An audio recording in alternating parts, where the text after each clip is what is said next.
10岁男孩咳嗽发烧4天，在诊所挂了4天吊瓶，一点儿也不见好，到医院检查，居然是大型肺炎。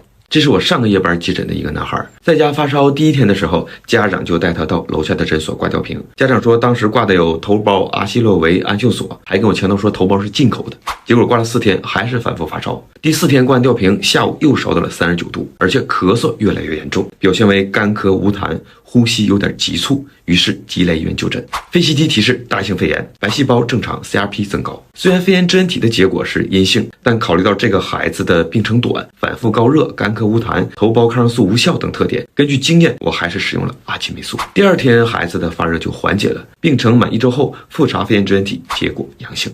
今年肺炎支原体感染的孩子非常多，而且很多症状都不典型，有的只是发烧不咳嗽，有的只咳嗽不发烧。尤其赶上季节变换，很多孩子容易出现过敏性咳嗽，再加上流感、新冠2阳、3阳的参与，诊治起来有一定的难度。尤其有的孩子支原体抗体阳性延迟，更容易误诊。就像这个孩子，肺炎支原体感染，盲目挂了4天头孢，药不对症，延误诊疗。支原体它既不是细菌，也不是病毒，青霉素、头孢类抗生素都没有效果。所以在此，马大夫提醒各位家长，孩子一旦出现症状，要先咨询专业医生，切不可盲目用药。